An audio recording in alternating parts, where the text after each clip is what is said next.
welcome to the Divapreneur Chronicles, hosted by Michelle Garrett, the founder of Divas With A Purpose. Each month, we'll chat with a fellow Divapreneur and discuss how they are rocking out their business, challenges they faced, and how they are focused on being the best diva they can be.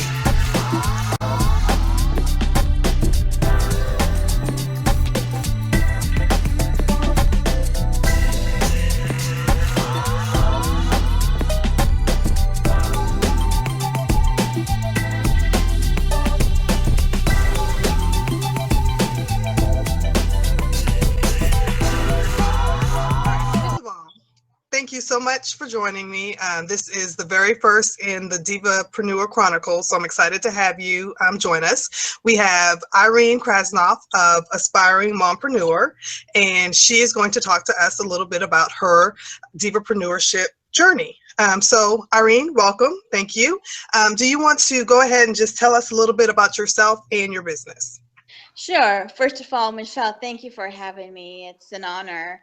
And my business is Aspiring Mompreneur, which started 3 years ago when I had my little baby girl, and I could not imagine parting with her for daycare because it took me and my husband a long time to have her. We waited 8 years. So as a result, I was determined to work from home, and I also needed income. So I had no clue what I was doing. So I decided to use all my resources that I learned from my professional career and also from an MBA. So I did some creative research through Google, and I expected to see a lot of scams out there, and they do exist. To my surprise, I was pleasantly surprised to see and that there are a lot of really good resources like hiremymom.com, flex jobs, and so forth. So I began the hunt for finding clients and some work, and was pretty successful in earning money at a lower rate than when I was working professionally for IBM. But it brought some money in while I was able to be at home with my baby and enjoy her various milestones. And so that inspired me to write a blog. It began as a personal documentation of my journey as a mompreneur, what it is like to work at home, and also balancing taking care of your baby and meeting her needs. And from there, I thought to myself, I know there are lots of moms who want to do the same thing that I'm doing. And I'm a member of a Facebook group.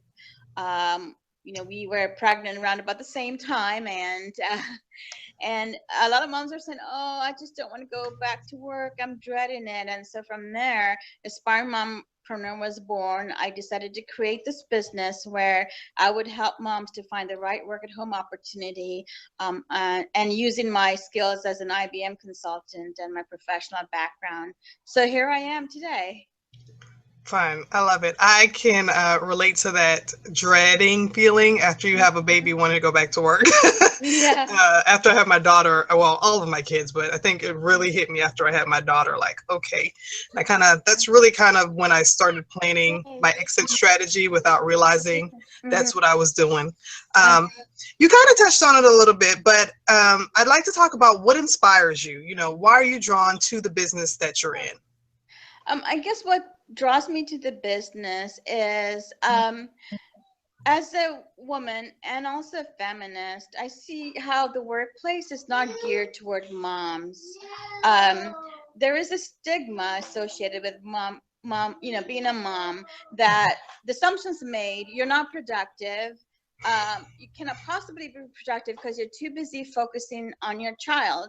And that's not true. As women, we're very skilled in both focusing on our children and at the same time having a life, a professional life, and being able to work effectively and do wonderfully and be awesome and productive. I am 10 times more productive working at home with my child than I was in the workplace. In the workplace, there were all kinds of temptations, wanting to, stop and chat with the coworkers and so on and so forth. And there were a lot of distractions. I do have distractions at home, but when my child needs me, I have to tend to her needs.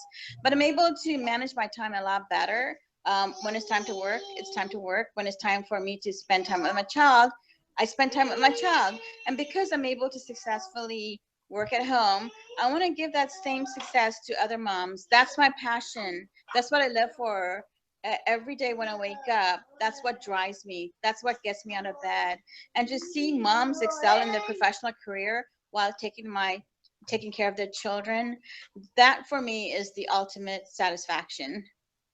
Awesome. I love that. I love that. I love that. So tell us, what does a typical workday look for you? A typical workday, like you can hear in the background. This is what my typical workday starts when she wakes up. You want to go ahead? Okay, go ahead and go pee. I'll be right there. So, this is the real deal. You're getting a little bit of the reality here. So, I love it. so I get up as early as possible at 6 o'clock in the morning to begin my workday at 7. When she's asleep, I try to get in as much as an hour to 2 hours of quality work time during that time. Yeah, uninterrupted time. Yes, go right ahead. Hang on just a second. You're fine. You're getting this is what it looks like when she's This is a true mompreneur right here. Exactly. Exactly. Yeah, sit down. You got it.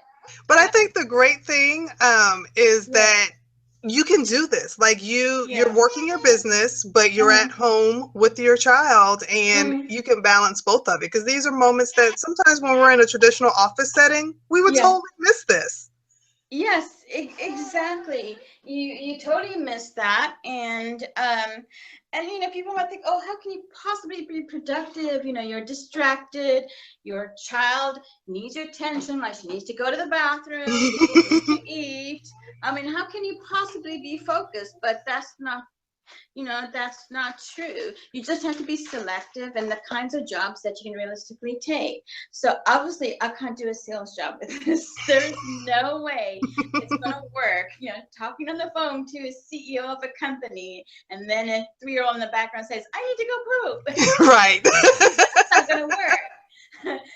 But if you're doing like database work or research work, that's doable. You can stop what you're doing and then attend to your child's need and then resume the work.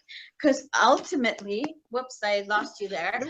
Ultimately, your child is going to go back to doing whatever he or she's doing, and you can resume work. And at her age, she can keep herself occupied with a lot of games, a lot of toys, DVDs, you name it, while I'm working. And I have to work in blocks of time, like 2 hours here and 2 hours work, 2 hours of time with her, and then same thing. And then when she's napping, which is not doing as much anymore, that's when I also get quality work done. And I rely a lot on evening work.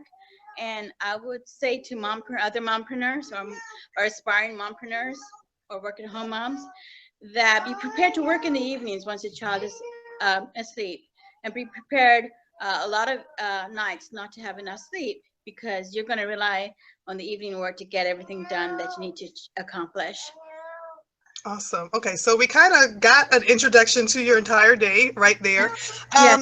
You kind of touched on it, because I think one of the things that a lot of people, when they think of mothers that work at home, mompreneurs, is that, we have a traditional work day. I know as I've made the transition to working from home, I'll have friends that will call me at 9. No, actually, I've had some friends that call me at like 7:30, 8 o'clock and want to talk for like an hour or two. I'm like, I can't talk. I mean, I'm at home, but I'm really working.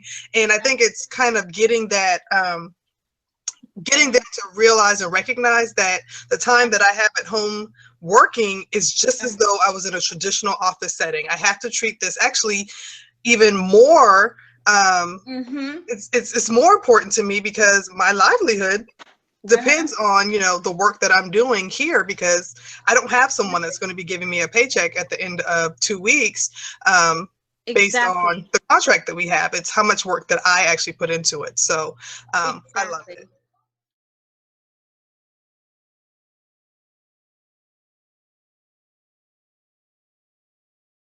An obstacle that I've had to overcome. Let me think, because there's been several.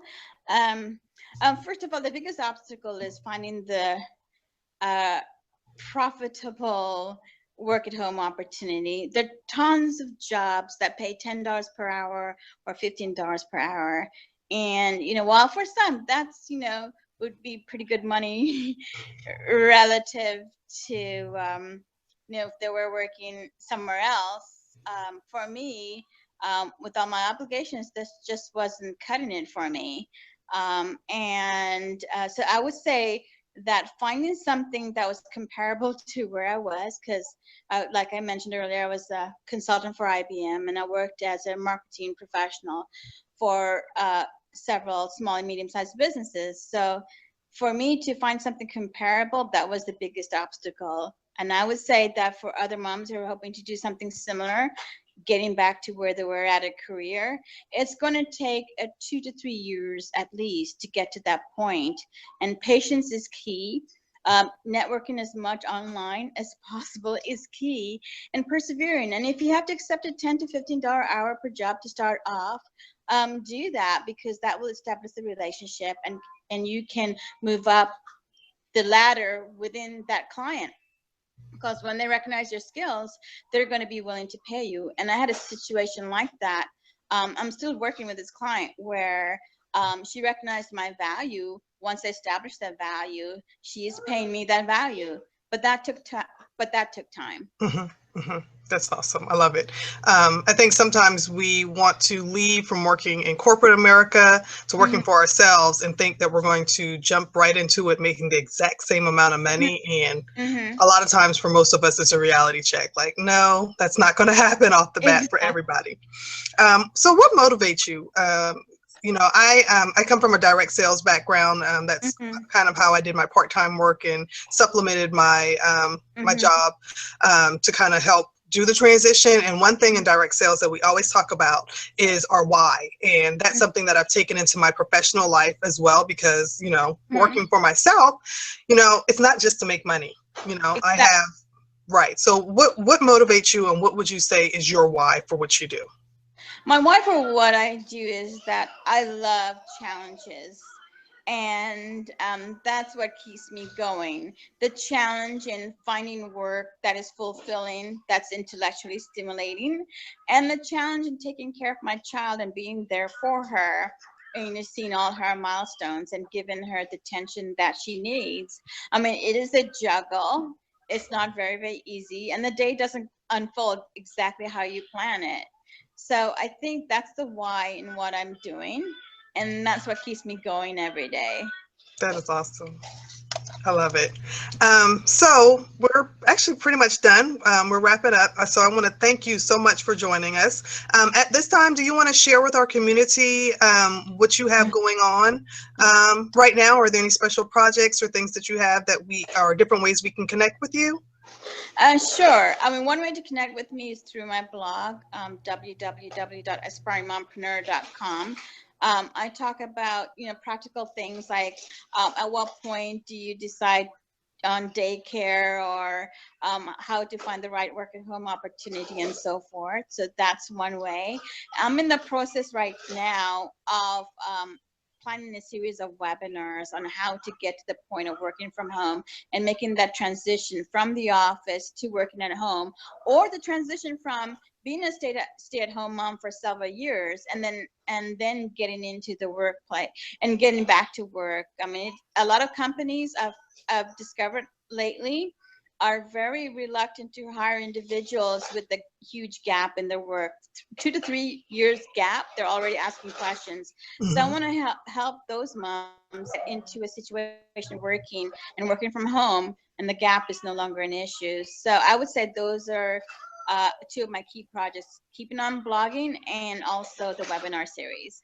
Awesome. I'm excited about the webinar series. So we'll definitely add that to our resources for Divapreneurs once you get that up and running, and share that up with our community. So again, I want to thank you so much for joining us. It's been a great interview. I've learned quite a bit about you personally and professionally. So I'm excited to see what comes from your webinar series and just continuing to connect with your blog. Awesome. Well, thank you so much for having me. I really do appreciate it. Awesome.